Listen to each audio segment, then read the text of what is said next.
So I've been meaning to do this for quite some time, and I kind of haven't really got around to doing it, but here's my go. I wrote the spoken word a year ago for around about this time of year, and yeah, I just thought I might share it with you. I'm not very good at memorizing it, so I'm going to be reading it off my computer, but yeah, hope you enjoy it. This is the Easter story.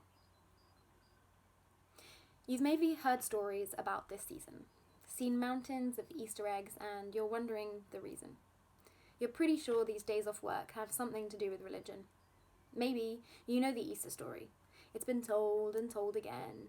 Jesus, this man, died on a cross which saved our sins. He rose from death, and so the story goes, and we've been forgiven. But what is this concept, this offering?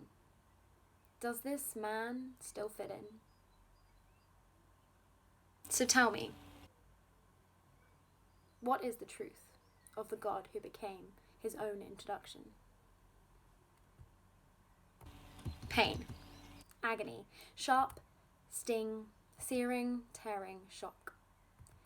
There had been plenty of time to prepare himself, plenty of time to prepare his mind as they lashed and stripped him bare, crowned him, mocked him, and his flesh began to tear.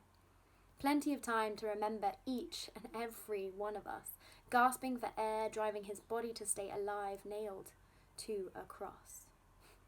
But no amount of pain, shame, guilt, or suffering could ever truly prepare you for this, the real thing, death.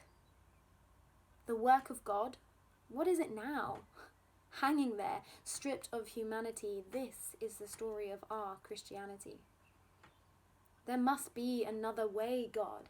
Jesus, fully human, did fear it, and yet into your hands I commit my spirit. It is finished. In a borrowed tomb, the King of Jews was wrapped and laid to rest. I wonder what it felt like after Jesus died. Would all the tears have dried? Does the mourning end? I don't know about you, but I would suggest different for different people.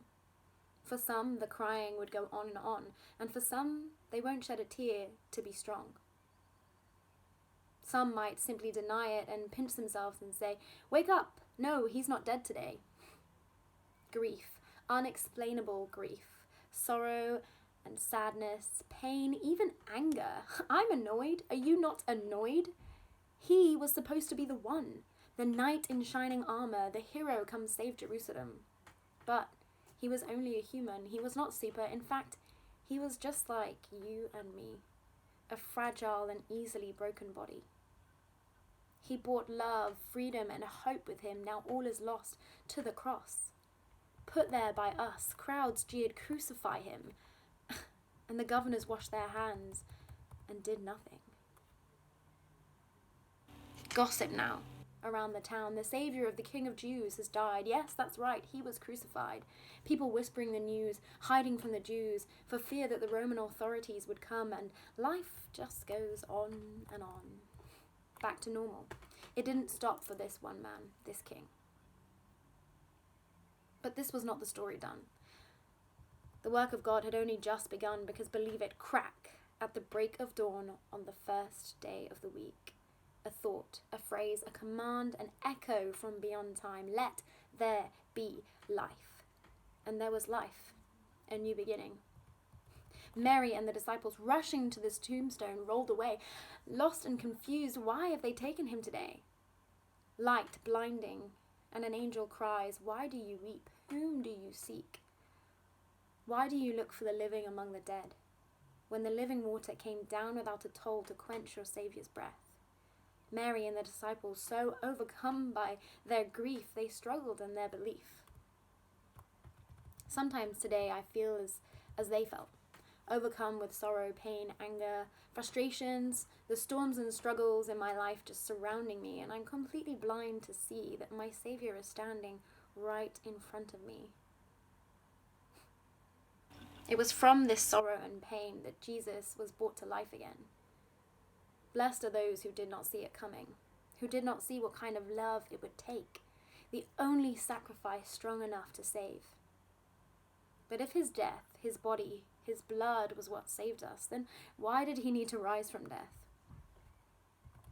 Jesus rose in victory to let the whole world see that love has made a way, hope is never lost, and that there is power in the cross.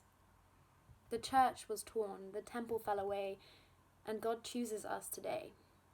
God no longer exists behind closed doors for the holiest of holies. God is for every man, woman, and child. By his wounds I am set free. By his blood I am redeemed. Through his redemption, the great divide he crossed for me. I am rising from death to fulfill what it is and what should be. Jesus rose and showed us that he saved the sins of you and me. I cannot merit it.